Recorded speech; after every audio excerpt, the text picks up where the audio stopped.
right. Hello. So if you're steeped in science, you're a PhD in nanotechnology, but I imagine some people in the audience are like me, and quantum computing sort of makes their brain hurt. So I want to start with the very basics. Great. And ask you a simple question. So what is a qubit? Tell me what a qubit is. What is a qubit? All right, so for a lot of people in this room, I think the best place to start is what is a bit, right? So let's think about the way that our computers today work, right? Your laptop, your cell phone, data centers, they work using this fundamental unit of computing called a bit, right? And the easiest way to understand this is think about a light switch. Everyone can understand that. You turn the light on, you turn the light off. There's two states. That's exactly how bits work in classical computing. You can have bits in the state of 1 or 0, on or off, and that is used to execute a lot of different logical operations, right? Things like and, or, if, then, what happens in all of these cases. And humans are ingenious, right? Over the last many decades, they've been able to use bits to create all sorts of computation for adding, subtracting, calculus, prediction models, optimization. Even today, a lot of the AI is all based on classical computing. So that's how a bit works, which is great. It's transformed a lot. A quantum bit, a qubit, operates according to the principles of quantum mechanics. So rather than needing to be in just 0 or 1, quantum bit can be in elements of 0 and 1 at the same time. So sometimes this is where people are like, what? How does that work? How do you think about that? How can I get my mind around it? And it's hard because it's not something that we experience every day as something that makes sense. I think one picture that I use to think about it, which can be helpful, is thinking about a globe almost, right? So think about the North Pole and the South Pole. That can be your on, your off, your 1, your 0. Quantum bit can be pointed at the North Pole or the South Pole. That's like your standard bit. But it can also be pointed in any of these different directions. And that gives it this 0 and 1 character at the same time. So you could have a quantum bit pointed at Austin or California or Japan, Australia. It has elements of 0 and 1 at the same time. And that's what can lead to some really fundamentally new problems. Why does being in two places at once, in two states, or multiple states at once, why is that better for calculation? Yeah, so one punchline that I would love for people to take home from this conversation, right? If you just took home one message, it would be that quantum computers are capable of solving problems that are impossible for AI or supercomputers, right? So I'll say that one more time. Quantum computers are capable of solving problems that are impossible for AI or supercomputers, even in the best case. And we should dive into why and how and what kind of problems. One answer to think about is this fundamental fact that nature itself is quantum mechanical. So what does that mean, right? Think about if you go outside, right? Look at the leaves, trees, flowers, grass, cells in your body, chemical reactions happening underground. Those are all quantum mechanical in nature, right? They are fundamentally at their heart electrons, atoms, molecules, all interacting. That gives rise to all of the properties that we see in the world. And that is quantum mechanics. It is not 0, it is not 1, it is states of 0 and 1 at the same time. And so right now what we've run into with classical computers is really a challenge, right? Because people are trying to use zeros and ones to describe this very, very complex language of electrons and atoms, and we've made some good progress as a society, right? We've been able to make approximations, estimations, but we cannot calculate exactly the properties of most molecules in the universe. And the ability to use a quantum computer that fundamentally harnesses quantum mechanics is going to be a game changer. Yeah, I wonder if you could talk about, so when something is a quantum state, and I think we'll get into how you get something into a quantum state in the first place, but when it's in a quantum state, as you described, one of the things about it is that you can't observe it without it going out of that state. So how do you know what's happening there? How do you actually understand how that calculation is happening when you ask it to do something? Yeah, so to okay. speak? Good question, Reed. So I think this is important for the group to understand. Maybe actually we can put a visual up on the slide that can help people understand. So, yes, perfect, thanks, Chris. So you can see a comparison here on the left, classical computer, on the right, quantum computer.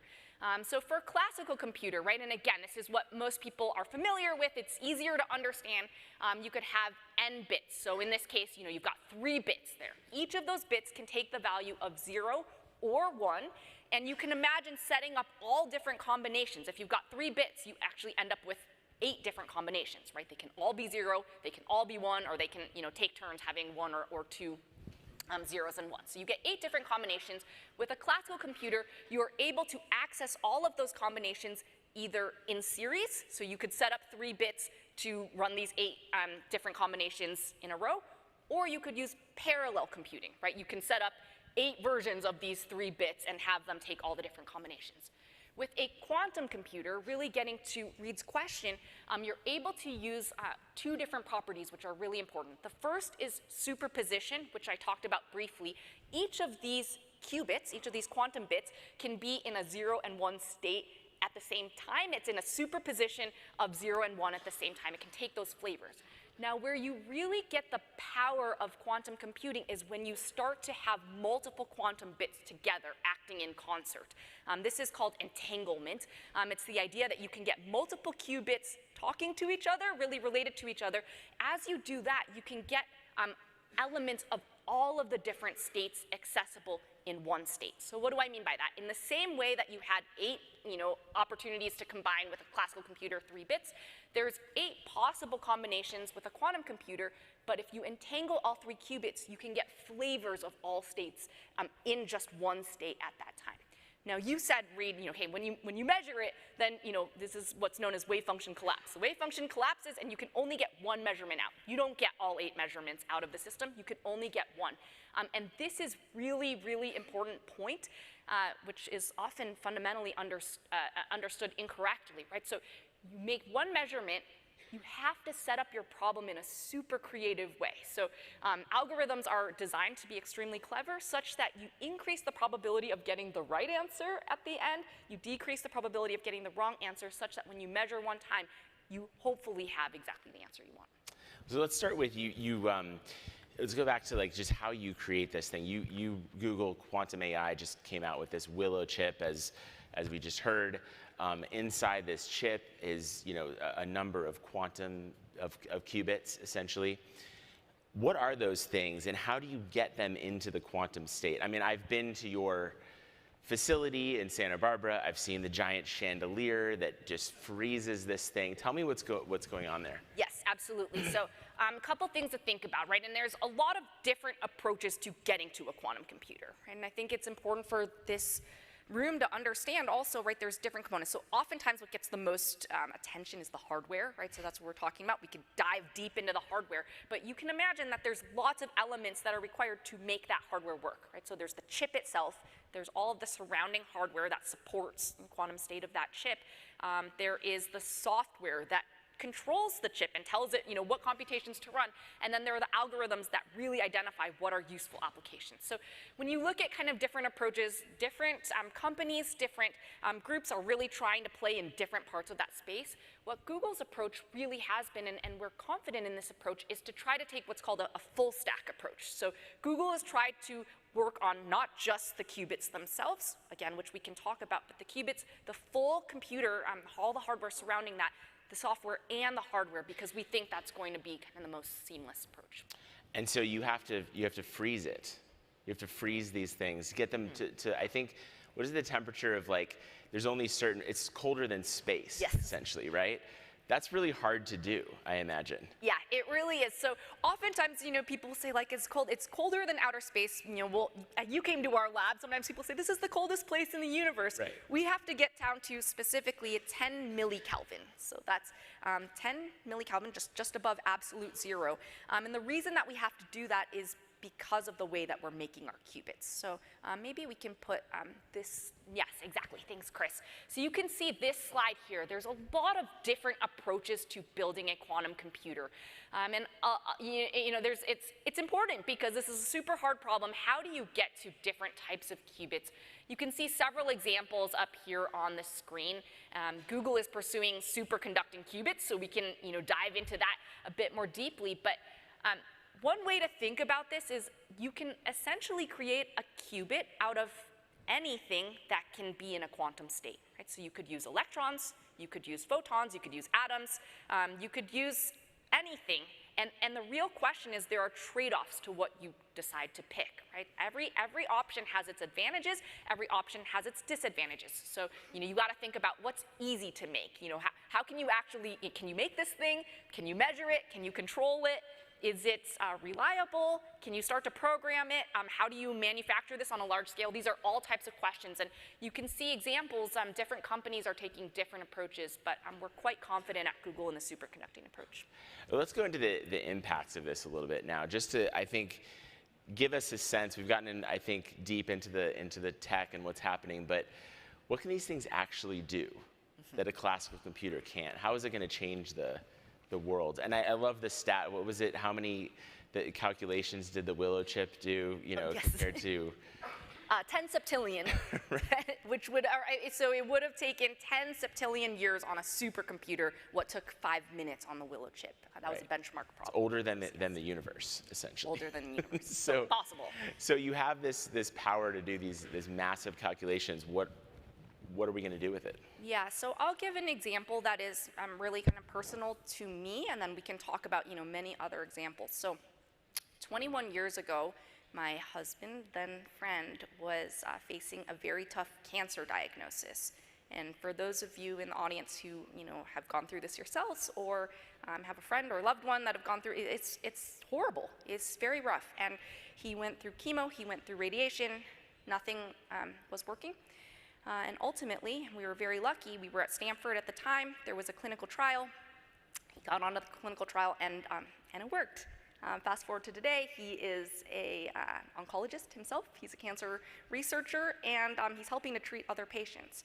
Right, so that's amazing, but the problem is that it's not a happy solution for everybody today. Right? There are lots of untreatable cancers. There are lots of untreatable diseases across the board, right? And the idea is if you could use a tool, if you had such a tool that could really get to the heart of what is happening, right? Not just estimating what's going to happen or learning from past data, but calculating fundamentally what is happening in these molecules in your cells, what are potential drug targets that could actually make a big difference, that would be a game changer. It would increase our problems, increase our ability to solve these problems and help more people. And that's just one of many reasons why people are so excited. I think we've all taken, biology in school. We know what makes up a cell, right? I think for me, it was a big eye-opener when people talked about modeling a cell. Mm-hmm. That we don't actually have a mathematical model of a cell, right? Explain why that is, because you hear all this stuff about AI and biotech, right? And we sort of have this sense that we've mathematically mapped out, human biology, but that's not really the case, right? How could you use a quantum computer to, say, create a mathematical model of a cell? Yeah, this is a good question. So let's think about, a simple case of proteins, right? This is even, simpler than a cell, just, a single protein. A lot of people have been very excited about a tool that came out from Google DeepMind called AlphaFold. So won the Nobel Prize last year. Is really an amazing tool. What does it do? Okay, it predicts how protein is going to fold, and that 3D structure matters a lot for how that protein operates in the cell, how it interacts with other proteins, how it interacts with drugs. It's awesome to have AI that can do that. However, AlphaFold wasn't able to do that just on its own.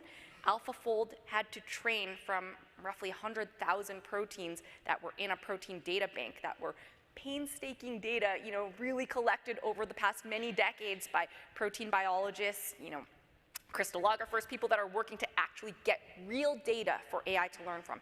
And that's been amazing. It's going to have enormous impact.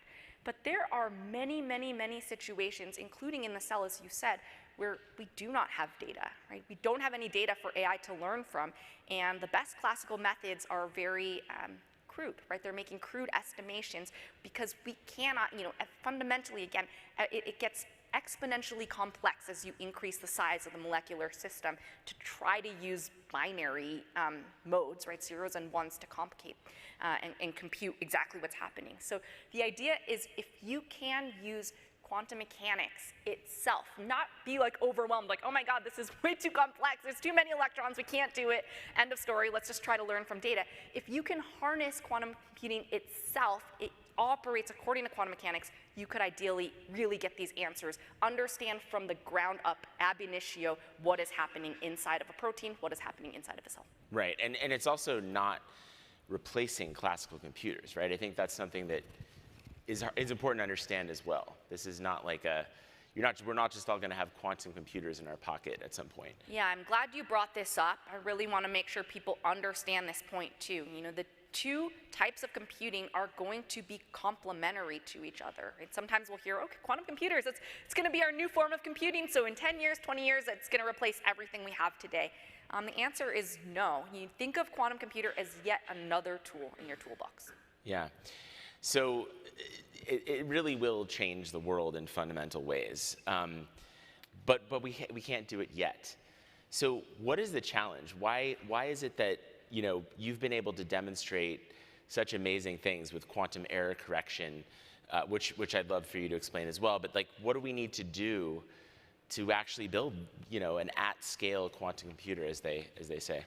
Yes. When you think about that question, it's important to think about, where are we trying to get to? Like, what do we need in a quantum computer in order to solve all of these problems we care about in chemistry and biology and others, right? And the best estimates today really can capture this in a couple of metrics. One, you can think about the number of physical qubits that's required.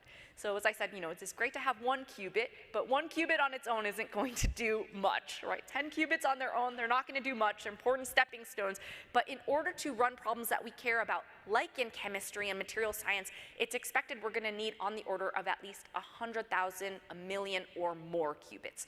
So one thing that's important as you ask, like, how do we get there, is you've got to think about how to actually scale to build reproducible, reliable sets of qubits that are not just on the order of 10 or 100, which I don't want to undersell that. It's been a very, very hard road to get here, but you've got to get to a larger scale quantity, and that includes not just the chip itself, it includes all of the surrounding machinery. You've got to take 100,000, a million qubits down to 10 millikelvin scale. How do you get refrigerators that big, that powerful?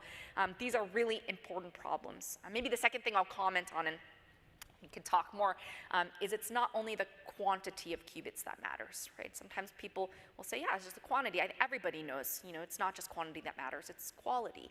You could have a bajillion qubits that suck, and you're not going to get anything useful out of it. So what is a measure of quality? One thing that is very important to look at is what's known as the error rate. So how many errors are these qubits making?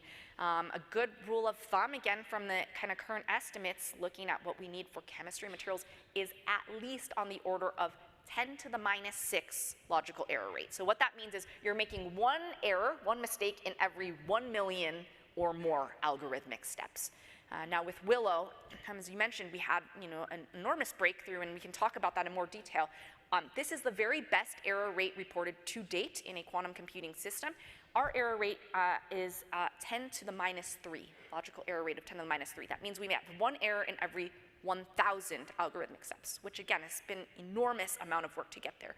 But that is not 1 in a million, so we've still got 3 orders of magnitude or better to go, and that is a lot of really hard work. And I think it's fascinating what actually causes these things to make errors, right? Why do they make errors? There's a lot of reasons that there are errors in quantum systems, right? One you can imagine is just it's fragile. It's a fragile state.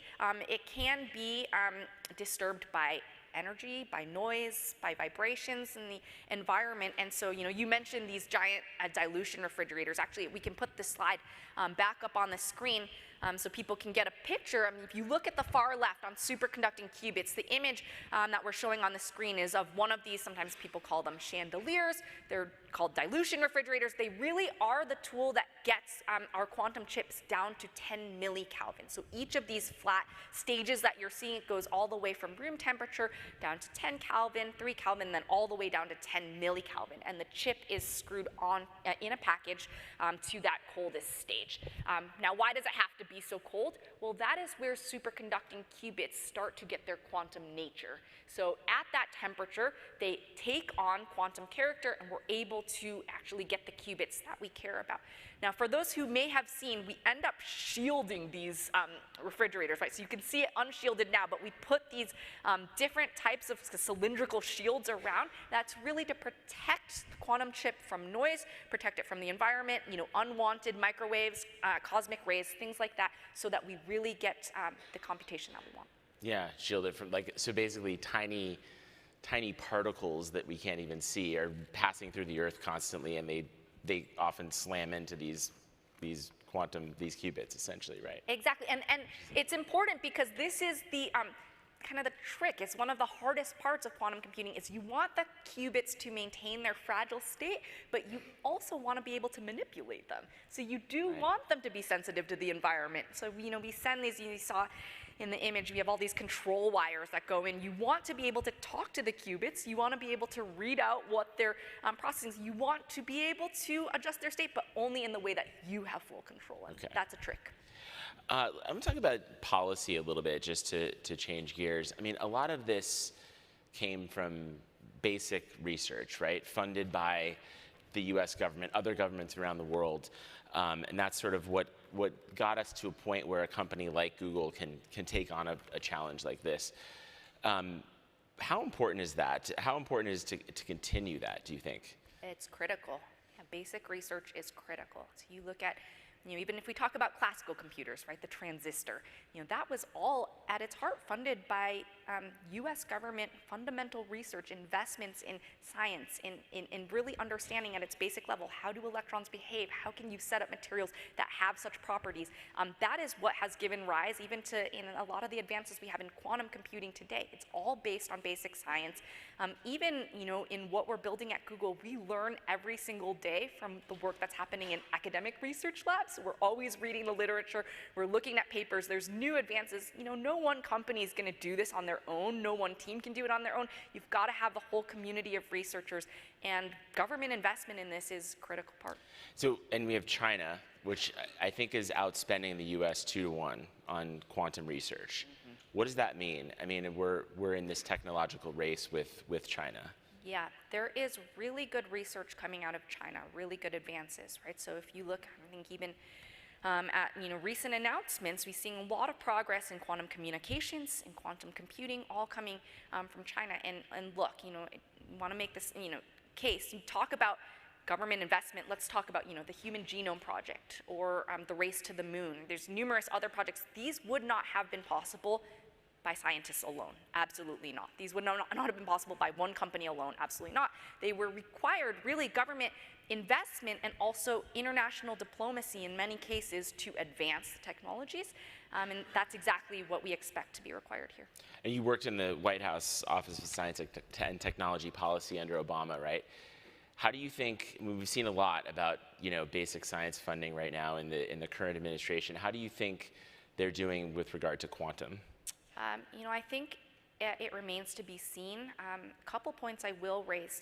The National Quantum Initiative in the United States. This was announced in 2018. It was actually under the first Trump administration. So we saw a lot of support for quantum computing and quantum technology broadly, even in the first Trump administration, which was great to see, and a lot of progress that's been made since then, continued under President Biden. So that was wonderful. I think with the Trump administration coming back, we've heard that quantum computing is a priority, right? I think the government recognizes both from an economic as well as a national security standpoint. Again, we could dive into some of these in more detail. This is a priority, but it remains to be seen if the government is going to be able to play the role we need it to. What do you think should happen? What do you think the U.S. should do to get ahead, to stay ahead? Yes. A couple of things that would be, our recommendation from Google. I think the first thing is for, of course, the U.S. government to really invest. And you talk about investment, what does that mean? Okay, invest in basic research, invest in engineering, invest in collaborations. Okay, what is required? Well, we've got to make qubits, again, that are higher quality. We've got to scale the number of qubits. What kind of research does this look like? Well, it looks into research in new materials. Are there better performance that we can get across the board? This is basic research. How do we think about engineering? There's all these different components. beyond the chip itself, from the wires, the electronics, the software. How does the US government invest in that type of research and invest in that type of talent, really? We're going to need an entire workforce here. A lot of work coming from the National Science Foundation, the DoD, the DOE, all of that work is going to be really important to raise up the workforce that's needed. Maybe the last thing I'll mention is supply chain. This, comes up often in, today's semiconductors. It's absolutely also the case for quantum computers. So again, all of these different components, they're not made in one single country, right? So you need the government to really step in to play a role of diplomacy, to play a role of bringing different people together across industries, across countries to build what's going to be a very complex and ambitious project. And why does the U.S. want to? Why should it win this race? What would happen if it doesn't? Yes. So two things I could talk about here. I think number one, we talked about the ability to really understand nature fundamentally, right? And that solves. I talked about cancer research and opportunities for new pharmaceuticals. Of course, that's one area. But if you understand nature fundamentally, that has implications for lots of areas, right? For better batteries, better solar cells, maybe fusion energy, better chemical reactions, more efficient energy usage across the board. Some people will say climate change the climate crisis that we're facing is really the reason to pursue quantum computing. So if the US had the ability to do that, that would be an absolute game changer. The second reason, which many people in this room have probably heard about, and we could talk in more detail too, is that it is expected, thanks to an algorithm from Peter Shor in the 1990s, that a powerful enough quantum computer could solve factorization of large numbers. That means it could break the encryption of a lot of what protects secure communications today. And we should talk about how that works. It's important to note that that's expected to take a computer that is 1 or 2 orders of magnitude more powerful than that would be required for chemistry materials, so it is farther down the road. But you can imagine that has massive national security implications, and you would want the US to have that capability. Yeah, and actually, let's talk about the timelines here too. I mean, Sundar Pichai, Google CEO, has said he expects this to be affecting Google's business within 5 years. Is that tell us, like, does that mean we're there in 5 years? What's the trajectory here? Yes, so we expect within the next 5 years to have useful application using quantum computers, right? So you talked about this benchmark problem that we ran. Again, for the audience, it's called RCS, the RCS benchmark. We were able to run this RCS algorithm on a Willow chip in about 5 minutes. It took an estimated, using the best supercomputer at Frontier, it was calculated to take an estimated 10 to the 25 years, 10 septillion years, which is basically impossible. You can't run that on classical computers. But that's a benchmark problem, right? It's not designed to be useful. The real thing that people are looking for is what are the useful applications? As Sundar said, we expect within the next 5 years to demonstrate at least if not a few useful applications, and we expect it to continue even beyond that. So it would be sort of like give us an idea of what that might be. Like it won't be solving the mysteries of the universe kind of applications. It'll be more like helping optimize, ads or, recommendation algorithms. What are we talking about? That would be good for Google, yes. Look, I think our best guess right now, based on where the technology is going and what we can see with our own systems, is within the next few years, an example would be being able to solve the structure of a molecule that is impossible to do by any other means. So that, would have enormous implications. You can think about molecules that play a role in biology, in chemistry, in batteries. These are really important types of things that you can imagine many different industries would care about. That's something that we expect quantum computers to be able to do. Yeah, that makes sense. One of the things that got a lot of attention in your paper tied to the Willow chip coming out in Nature was that you talked about this proving essentially that parallel universes exist, and we've all probably all seen some of these Avengers movies with the quantum universe, multiple alternate universes. What does that actually mean? What What should we take away from that?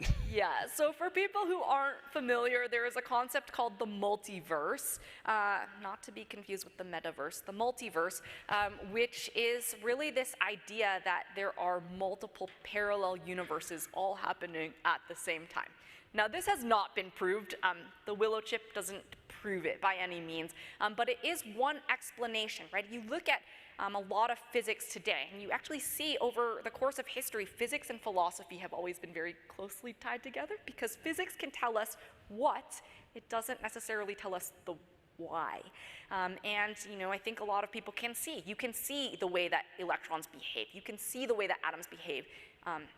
Doesn't necessarily make sense in our minds. Why does it behave that way? Some have hypothesized that multiverse is the reason why it behaves, because you're seeing combination of 0 and 1. Well, it's actually testing multiple combinations in all these parallel universes at the same time. Now, in our Willow announcement, and this was in the blog post, it said, like, look, the fact that Willow can run something that would take otherwise, an estimated 10 septillion years, that is, potentially some evidence that what's happening, well, all these computations are happening, in other universes. Possibly, maybe that is, it doesn't contradict that idea, but it doesn't prove it. And maybe to get a little philosophical here, I mean, one of the things that's sort of interesting about this is, like, we don't actually have a unified theory of physics, right, that explains all of this. So we are we understand that this is useful, but we don't necessarily understand it, the thing. So how do you reconcile that? It's like, you're putting information into this computer and you're getting out these amazing results, but you really have no idea. It might be going into parallel universes to get the answer. I honestly think that's one of the most exciting things about being a scientist. You really realize, like, the world is so amazing. Like, there's so many mysteries we do not understand, and that's what makes it exciting to come into work every day. Like, what new thing can I try to even, wrap my mind around a little piece of it?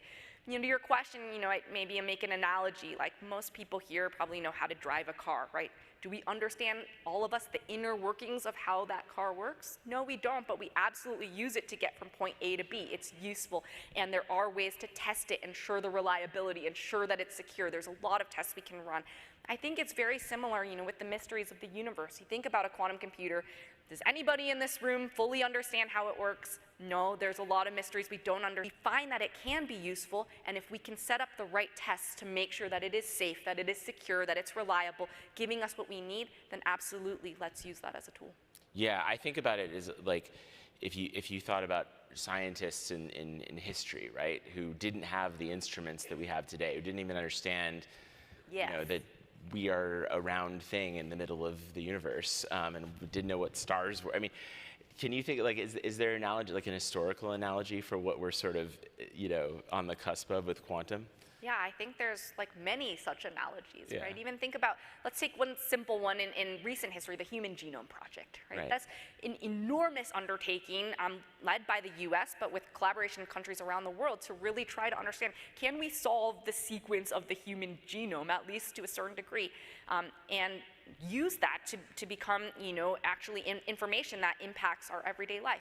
And that's had enormous implications. Does that mean that scientists today understand every single bit of the last, every single DNA base pair in the human body? No. Do we understand how that interacts with all the different cells and how, chemicals can come up and modify the DNA? No, we don't understand all of it, but it's increased our understanding, and we're already using it for useful applications. So I was when I visited Santa Barbara, I was talking with Hartmut, who runs the whole thing, and he said, I was asking him similar questions, like, how do you do this? How do you scale this? And he said, if the aliens were invading, we could scale this today. And I think what he meant by that is, if aliens were going to invade, we would need some pretty advanced technology to defend ourselves, and this is how we would get there. But what does he mean by that? I mean, could we actually just do this, sort of brute force this right now, and should we? Yeah, so it's funny, Hartmut's a very colorful person, so he has lots of good kind of analogies, and I think that, gets at this sentiment of a lot of the science has been proven out, right? 30 years ago, it was this crazy idea, could you build a computer based on quantum mechanics and use qubits and do some calculations? It's great in theory. Today, over the last many decades, I think a lot of work has proven out that this idea actually is possible. It is probable, and we can make it happen. How do we make it happen? Well, there's a lot of hard, fundamental engineering is what Hartmut was, getting at. But if all of us really, focused and we kind of prioritize this problem and tried to work on it, we believe this is a solvable problem.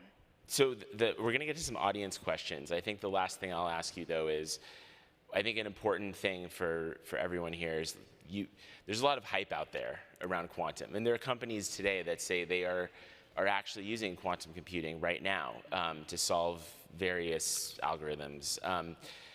How do we think about that? How do we separate hype from reality? And how do we, should we be cynical, skeptical? Help us think about it. Yeah, very important question. I will give this audience a couple of tools that I would use really to assess claims, right? As you say, Reed, there is a lot of hype out there, right? There's a lot of announcements. There's a lot of, frankly, some misinformation out there also, which makes sense because it's a very difficult, field to understand if you're not in it day in, day out.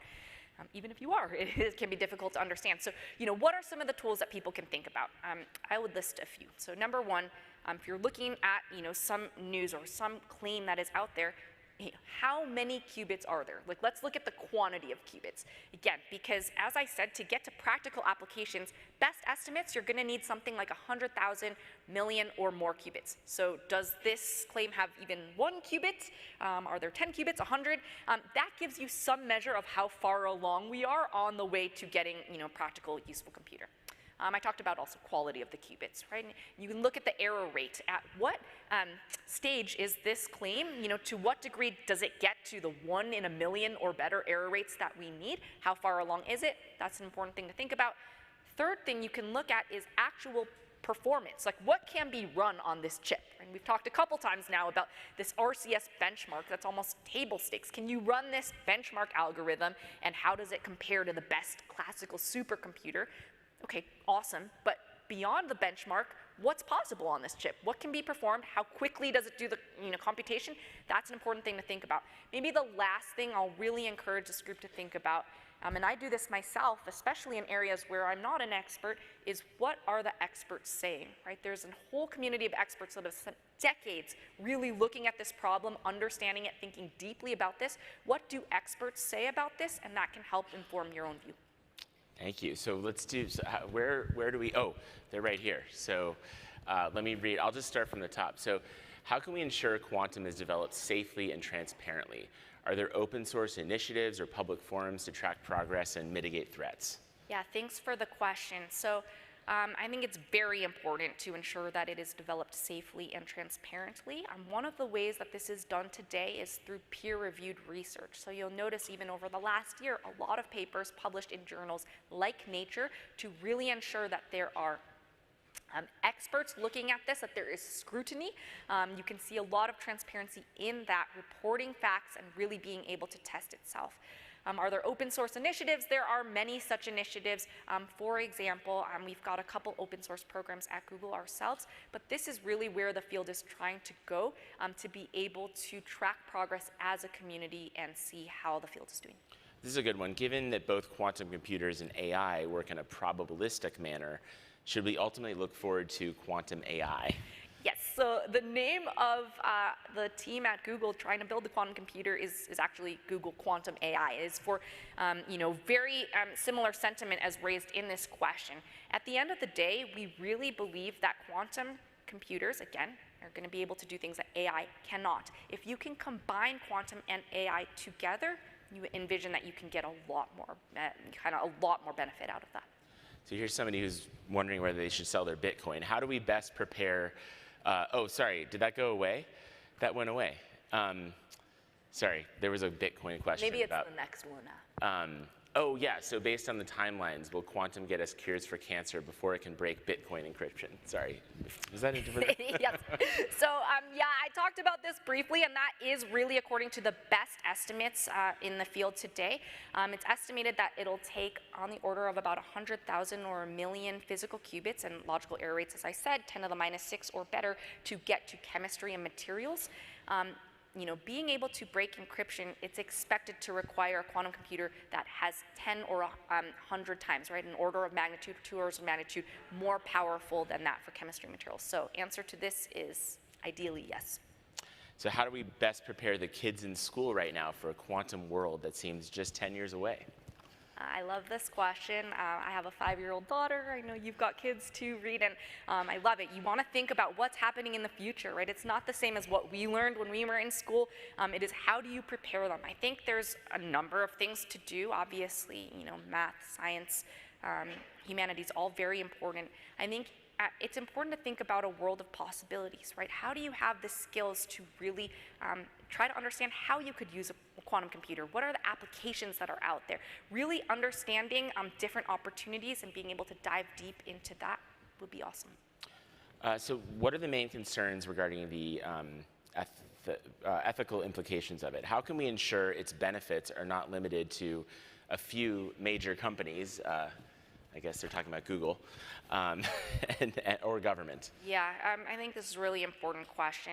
Like any new technology, right, comes with opportunities. It absolutely comes with risks. So what are the ethical implications? What could you imagine happening if a bad actor had power over such a technology? How do you think about the security implications? There's a lot of questions like that. I think one of the best ways to do this, and we've seen this, starting to happen with AI. I think, with quantum computing, we could get ahead of it, actually move faster. Let's start to have more public discussion about this. Let's have more people involved, really understanding what the implications of this technology are, how it can be used, and getting involved in how it is used, and thinking about applications.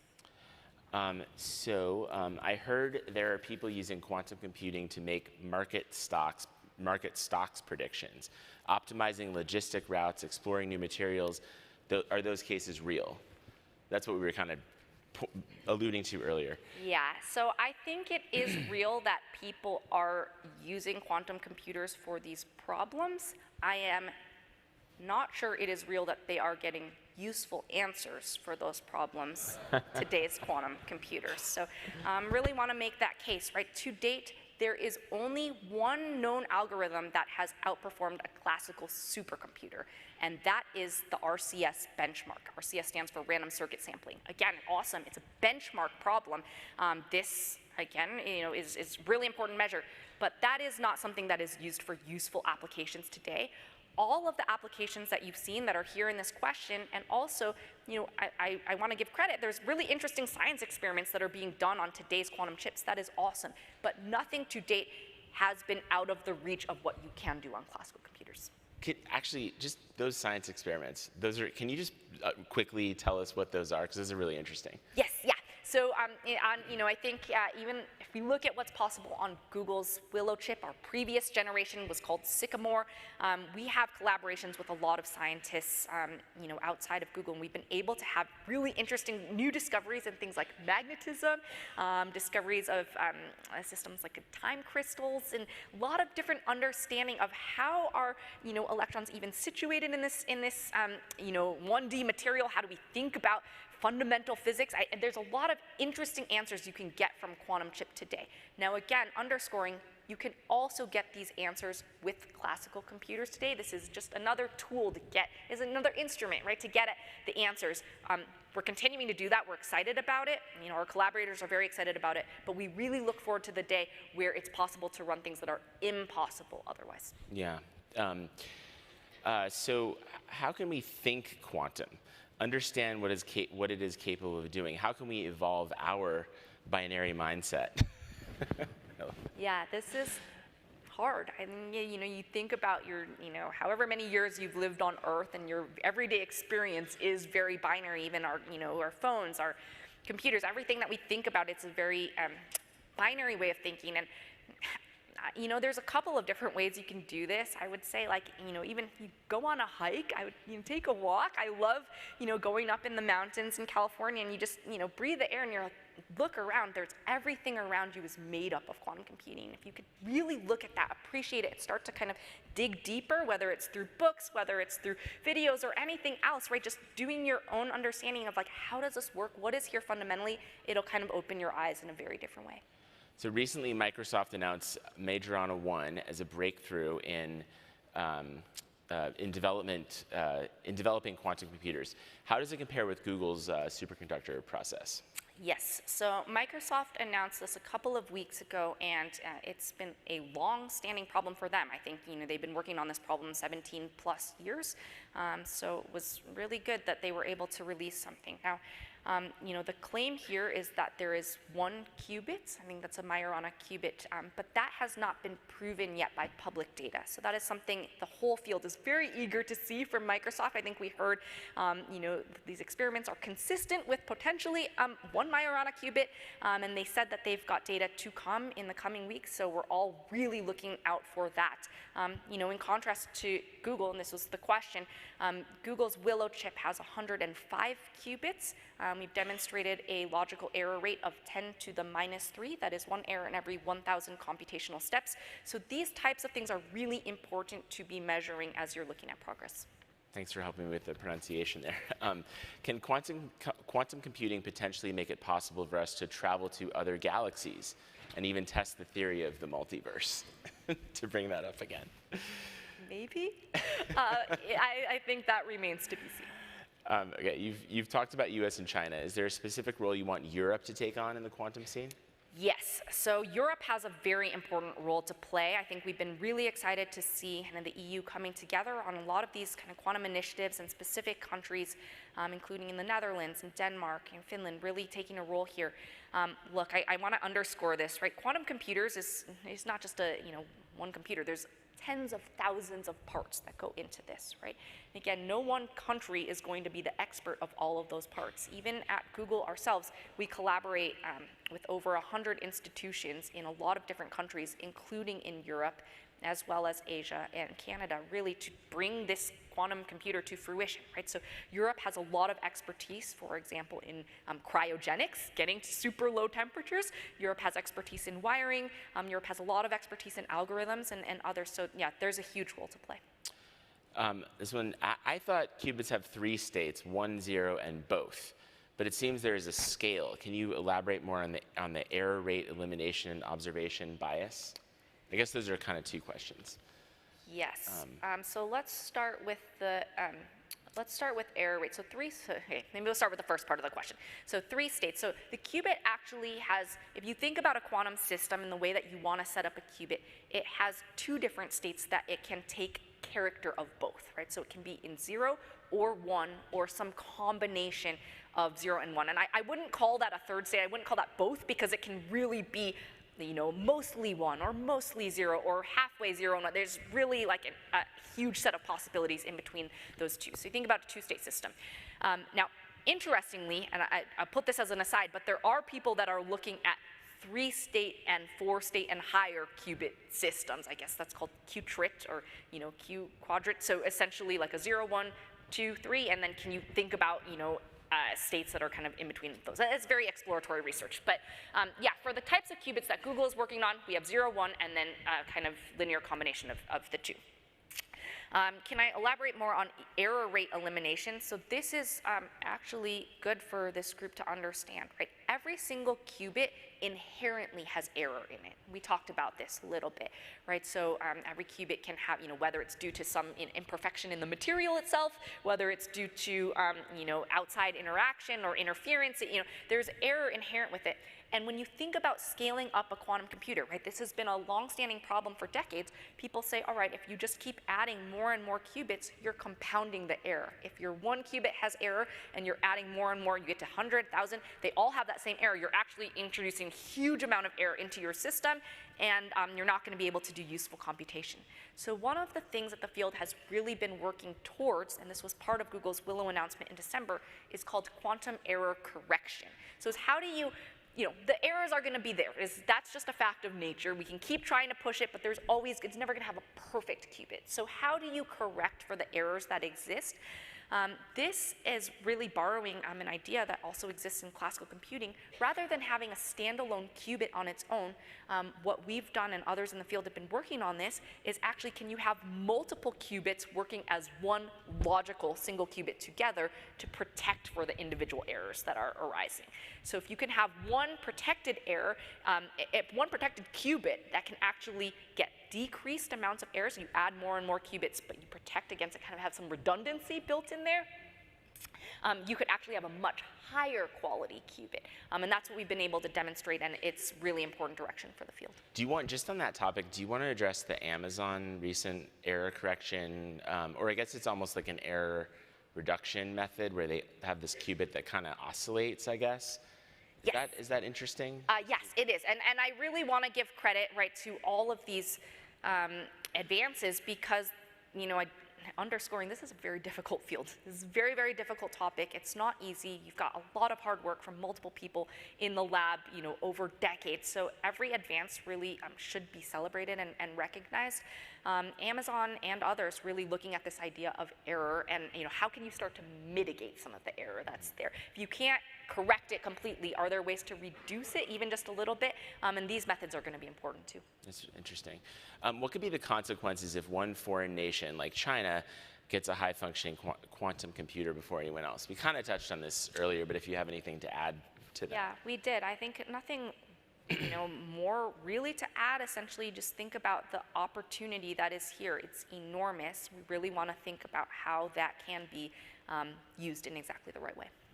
What would be your first priority / use case if quantum was ready to use, secure, reliable, and safe? Yeah, okay, so speaking to me personally, I would love to work on cancer drugs.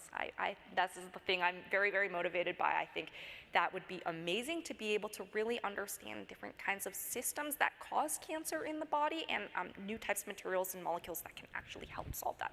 I think that would be amazing, but there's a lot of other very important things to work on. For example, the energy opportunities and solutions, better batteries, better solar cells, nuclear fusion. These are all huge things that could change the world. So would quantum mean anything for the creative industry, audio, visual content, any of that stuff? Yeah, actually, this is a great question. It's interesting. So recently, actually, there's an art show that started in Berlin. It's a collaboration between our team and some artists, and it is really this idea around okay, what can quantum do? So most people in this room may be familiar with generative AI and the use of AI to create imagery, and you've seen amazing collaborations between AI and artists and using it to create all sorts of new things. So one of the questions that we've been asking recently is about this idea of quantum noise. All right, so quantum noise you can get from today's quantum processors, previous generations, Sycamore, generate quantum noise. And you think about, can this quantum noise be actually used, fusion networks, to generate more natural images, more interesting images, things that somehow appeal to the human eye because we're accustomed to seeing things in nature that come from quantum noise. And in this art show, actually, there's a dial that participants and viewers have been able to see, kind of turn up the quantum noise versus turn up the classical noise, get the image generation. And qualitatively, we've seen that a lot of people prefer the large quantum noise giving rise to the image. So that's something that we're really pushing on and kind of excited to see where that goes. Wow, that's fascinating. Is this technology going to be accessible to the public, like a server on GCP where I can just use a quantum computer remotely? Yeah, we certainly hope so. This is really the ultimate goal. Right now is very much kind of initial experimental prototype phase almost, right? And as I said, we've got collaborations with a number of academics, but this is very kind of selected use cases, things that we think are going to be the most chance of having something meaningful happen on the computer. But longer term, absolutely, this is something we want to open up and make accessible to people. So what would be the impacts on market dynamics and pricing? Yeah, this is a big question. I think we hear this a lot, especially from people in financial services. How do you think about this? Now, we talked a lot in this conversation about quantum simulation, about the ability to use quantum computers for chemistry, for materials. That seems like a clear-cut case. A huge area of exploration, which is really still in its early stages, is the use of quantum computers for optimization. Now, you can imagine optimization has a huge number of applications in, optimizing shipping routes, optimizing, pricing, market dynamics, portfolio optimization, right? There's across the board, there's a lot of potential use cases. Now, it has not yet been proven that quantum computers will have an exponential speed up in these areas.